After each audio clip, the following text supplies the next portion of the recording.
रोजच्या जेवणासाठी बनवूया पौष्टिक अशी थाळी।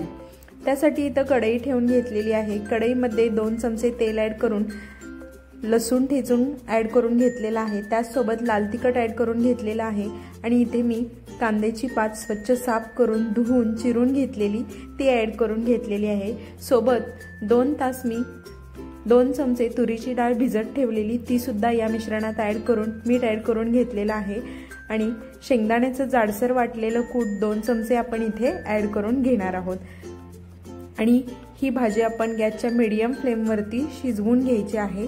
तोपर्यंत आता दुसऱ्या बाजूला आपण आमटी करून घ्यायची आहे आणि आमटी बनवण्यासाठी इथं एका भांड्यामध्ये 2 चमचे तेल ॲड करून थोडासा लसूण पाकळ्या ठेचून ॲड केलेले आहेत। सोबतच इथे कढीपत्ता आणि मीडियम साईजचा बारीक चिरलेला एक कांदा सुद्धा मी ॲड करून घेतलेला आहे। सर्व मिश्रण तेलावरती तांबूस रंग येईपर्यंत परतून घ्यायचे आहे।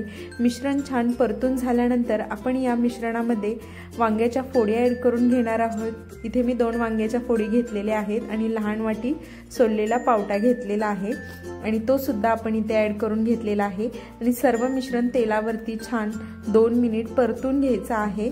छान असं तेलावरती वांगा आणि पावटा छान भाजला पाहिजे अशा पद्धतीने आपण 2 ते 3 मिनिट परतून घ्यायचं आहे। सोबतच साठवणीतले लाल तिखट मी इथे ॲड करून घेतलेले आहे ते सुद्धा आपण तेलावरती छान परतून घ्यायचं आहे। लाल तिखट परतून झाल्यानंतर आपण याच्यामध्ये पाण्याचा वापर करून घेणार आहोत आणि पाणी वापरताना आपण इथे गरम पाण्याचा वापर करून घ्यायचा आहे। जेवढी आपल्याला आमटी हवी आहे तेवढी आपण इथं पाणी वापरू शकता। मी इथं पातळ आमटी 4 वाट्याची बनवणार आहे त्यासाठी इथं मी पाणी ॲड करून घेतलेलं आहे। सोबत भाजलेले शेंगदाण्याचे कूट 2 ते 3 चमचे ॲड करून घ्यायचे आहेत। भाजी आपली छान शिजून तयार झालेली आहे। तुम्ही इथं पाहत असाल भाजीचा रंग सुद्धा अगदी हिरवा राहिलेला आहे आणि अशाच पद्धतीने आता आपण भाकरीची तयारी करून घेऊया। त्यासाठी आजच्या जेवणाला मी बनवणार आहे ही बाजरीची भाकरी। बाजरीची भाकरी त्यासाठी इथं मी 3 ते 4 भाकरीसाठी पीठ घेतलेला आहे। पाणी मळून याचा छान गोळा बनवून घ्यायचा आहे। तुम्ही इथं पाहत असाल भाकरीचे पीठ मळताना मात्र व्यवस्थित असे 4 ते 5 मिनिट एकसारखे पीठ मळून घ्यायचे आहे। तुम्ही इथं पाहत असाल सॉफ्ट असे हाताच्या साहाय्याने मी ज्या पद्धतीने दाखवलेले आहे त्या पद्धतीने आपण इथे पीठ मळून घेणार आहोत। सोबत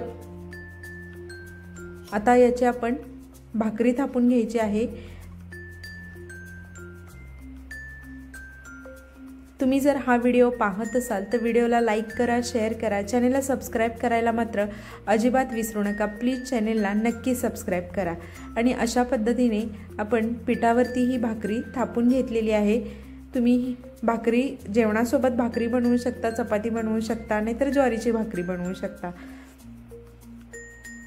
आणि अशा पद्धतीने अगदी पातळ अशी ही भाकरी आपण थापून घ्यायची आहे। तुम्ही इथं पाहत असाल भाकरी थापून झाल्यानंतर तवा गरम झाला की तव्यावरती आपण ही भाकरी ॲड करून घेणार आहोत आणि छान अशी याला भाजून घ्यायची आहे दोन्ही साईडने आणि अशा पद्धतीने मी बाकीच्या सर्व भाकऱ्या बनवून घेणार आहे।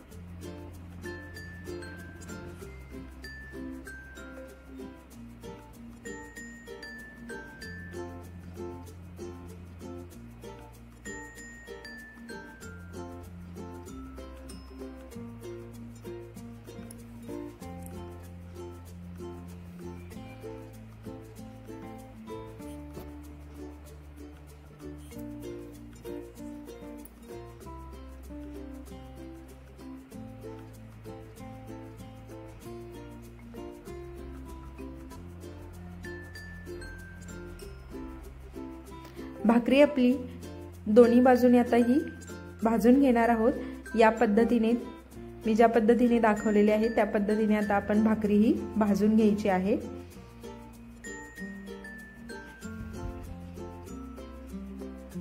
हिवाळ्यात खाण्यासाठी अत्यंत पौष्टिक अशी ही थाळी बनवलेली आहे। घरगुती साहित्यामध्ये बनणारी ही थाळी आहे जेवणाची। रेसिपी नक्की ट्राय करून पहा तुम्ही। आणि अशा पद्धतीने भाकरी आपली ही तयार झालेली आहे आणि आता आपण मिरचीचा ठेचा बनवून घेणार आहोत भाकरी झाल्यानंतर।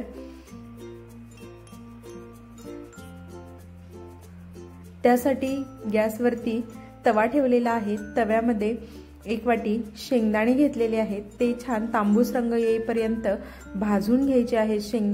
शेंगदाणे भाजून झाल्यानंतर एका डिशमध्ये काढायचे आणि नंतर थोडंसं तेल ॲड करून याच्यामध्ये आता आपण मिरच्याचे तुकडे भाजून घेणार आहोत। हिरव्या मिरचीचे तुकडे व्हिडिओला नक्की लाईक करा, चॅनेलला सबस्क्राईब करायला अजिबात विसरू नका।